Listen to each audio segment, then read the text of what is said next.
আমি সতর্ক করে দিচ্ছি আপনাদের, নাইলে আপনারা বলবেন যে আমি আপনাদের সতর্ক করিনি।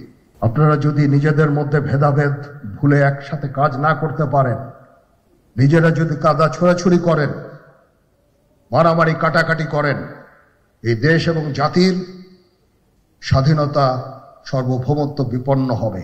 আপনারা কিছু মনে করবেন না, আজকে আমি একটু পরিষ্কার করে আমি কথা বলতে চাই। আপনাদের সবার হয়তো ভালো নাও লাগতে পারে, কিন্তু বিশ্বাস করেন, আমার এটা যদি আপনারা গ্রহণ করেন, আপনারা লাভবান হবেন, কোনো ক্ষতি হবে না দেশের।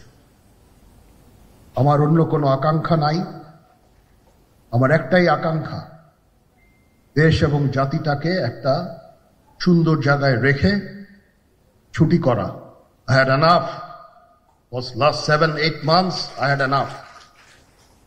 আমি চাই দেশ এবং জাতিকে একটা সুন্দর জায়গায় রেখে আমরা সেনানিবাসে ফেরত আসব। এটা একটা চমৎকার সুযোগ অপরাধীদের জন্য। যেহেতু আমরা একটা অরাজক পরিস্থিতির মধ্যে বিরাজ করছি, তারা খুব ভালোভাবেই জানে যে এই সময়ে যদি এই সমস্ত অপরাধ করা যায়, তাহলে এখান থেকে পরিত্রাণ পাওয়া সম্ভব।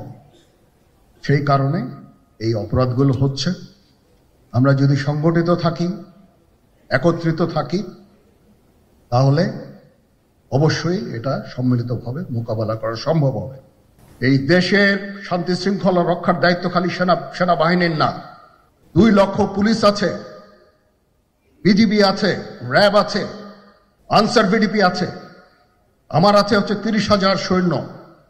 এদেরকে আমি এই যে একটা বিরাট ভয়েড, আমি এই 30,000 সৈন্য দিয়ে আমি কিভাবে এটা পূরণ করব?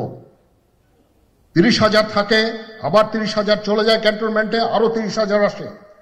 এটা দিয়ে আমরা দিন রাত আমরা চেষ্টা করে যাচ্ছি। এখানে যে সমস্ত উচ্ছৃঙ্খল কাজ হয়েছে সেটা আমাদের নিজস্ব তৈরি, এটা আমাদের নিজস্ব ম্যানুফ্যাকচার, আমরা নিজস্ব এইগুলো তৈরি করেছি। এই বিপরীতমুখী কাজ করলে এসে কখনো শান্তি শৃঙ্খলা আসবে না। এই জিনিসটা আপনাদের মনে রাখতে হবে।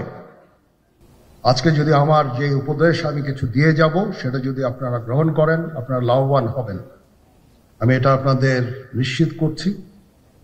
আমরা নিজেরা ভেদাভেদ সৃষ্টি না করি, আমরা নিজেরা ইউনাইটেড থাকি। আমাদের মধ্যে যদি কোনো সমস্যা থেকে থাকে, কোনো ব্যত্যয় থেকে থাকে,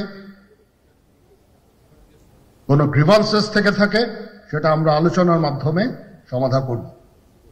এটার জন্য ডানে বায়ে দৌড়িয়ে কোনো লাভ হবে না, নিজের ক্ষতি ছাড়া কোনো লাভ হবে না। আমি আপনাদের এই জিনিসটা নিশ্চিত করে দিচ্ছি। আজকে এই যে দেশের ক্রান্তি লগ্নে সমস্ত বাহিনী, সমস্ত অর্গানাইজেশন বিপর্যস্ত হয়ে পড়েছে। খালি সেনাবাহিনী টিকে আছে, বিমান বাহিনী টিকে আছে, নৌবাহিনী টিকে আছে। কেন? Because of discipline. তারপরেও আমি আমার অফিসারকে আদেশ দিয়েছি, যদি সামান্যতম কোনো সন্দেহের অবকাশ থাকে, কোনো কার বিরুদ্ধে যেই অ্যাকশন নেওয়া হয়েছে, অপরাধী কিনা যদি সামান্য কোনো সন্দেহের অবকাশ থাকে, সেটা তাদের ফেভারে যাবে। এটা হচ্ছে আমার ঢালাও নির্দেশ।